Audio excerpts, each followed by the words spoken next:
konačno rješenje stupca ili konačno rješenje koje se nalazi ovdje u donjem dijelu. Dakle, počnemo. Ivana? B3. Horor. Martina? C3. Talent. Lucija? B4. Ivana? Drama. Stupac filmovi. Nije filmovi, ali je film, pa ću ti priznati. Dakle, igrani, crtani, horor, SF film. Martina? B1.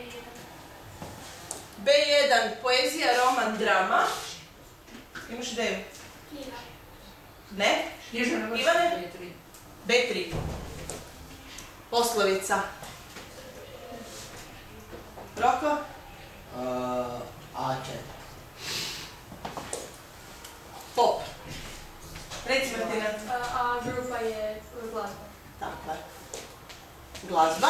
Imamo glazba i film. Pokušajte pogoditi B stupac. Lucija, Lorena? Književnost.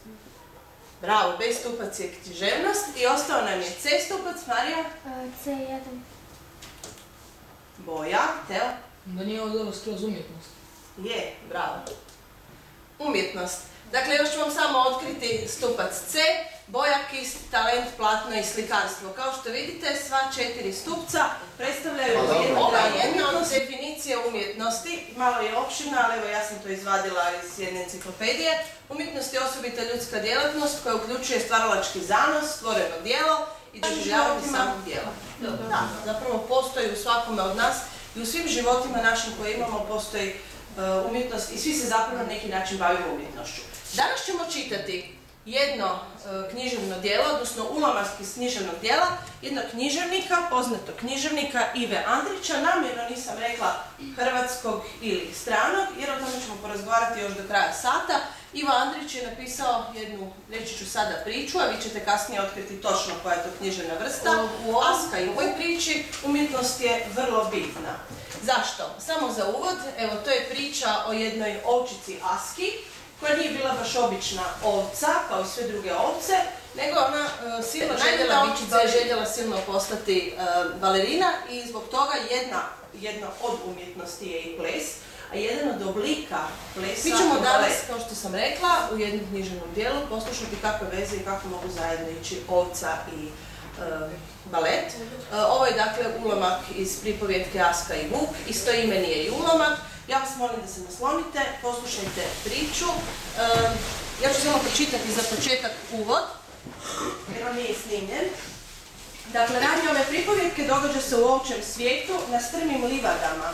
Aja, krupna ovca teškog gruna i okruglih očiju, ojanjila je svoje... I sad vas pozivam da poslušate priču.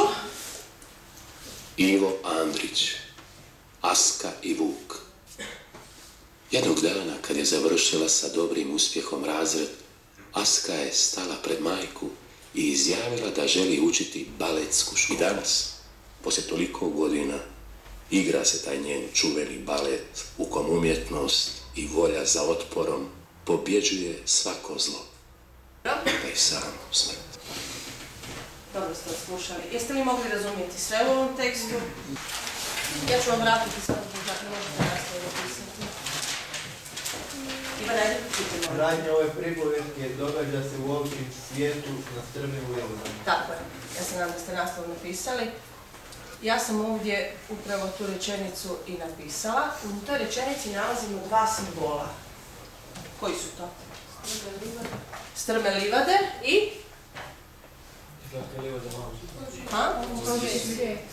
Ovčji svijet, točno. Strme livade i ovčji svijet. Ja ću ih samo malo zaokružiti. Da vidite bolje. Što simboliziraju? Ova dva simbola simboliziraju nesigurni ljudski život. Budući da se radi o životinjama, imamo nekako preneseno značenje. Koja bi ovo bila vrsta djela? Tara? Ne? Basna, tako je. Samo za podsjetnik, ja sam stavila ovdje objašnjenje što je basna alegorična priča u kojoj su životinje najčešće likovi. Ne morate to pisati, budući da biste to trebali znati. Idemo dalje. recite mi što bi bila tema ovoga dijela za život. Nešto tako otprilike ćemo i ovdje naći. Dakle, Aska je ljepotom svoje igre sačuvala vlastiti život od pogibelji koja joj je prijetila. Sad ćete vi malo sudjelovati. Znači, podsjetite se, odnosno sjetite se što ste čuli danas, pa ćemo složiti plan teksta. Ovo ne morate pisati. Dakle, složit ćemo plan teksta. Ja sam ovdje dole posložila riječi, odnosno ispremiješala sam riječi i tako da nemate gotove rečenice. Vaš je zadatak da složite u svakom retku riječi kako bi trebale biti, da biste dobili pravilni redoslijed. Ako ste dobro složili, dakle izgovorit ćete usmeno, ako ste dobro izgovorili, doći ćete ovdje kliknuti na posljednju riječ. Ako je dobro, dakle složit će se na pravo mjesto, pa ćemo vidjeti jeste li pogodili. Ajde, doći prvo. A trebam spojiti riječi. Ti samo reci prvo kako bi ti prvu rečenicu. Vuk najlazi na Asku. Vuk najlazi na Asku. Klikni na Vuka pa ćemo vidjeti listina. Bravo. Daj neku olovku. Probajte drugu rečenicu. Takrat. Aska izvodi čarobni ples. Dobro. Samo na zadnju riječ. Odlično. Dalje. Ajde.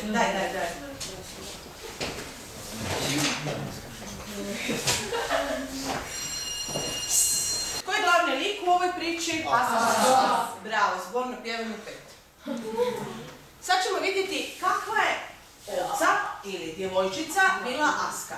Ja sam ovdje nanizala puno karakteristika, nisu sve istinite. Martina, odi, dovuci. Dakle, samo ćete dovući olovkom riječ na mjesto unutra bilo kamo, moraš odabrati. Dobro. Bravo, daj nekom dalje. Odaberite karakteristiku koja je Askina. Ajde. Odaberi.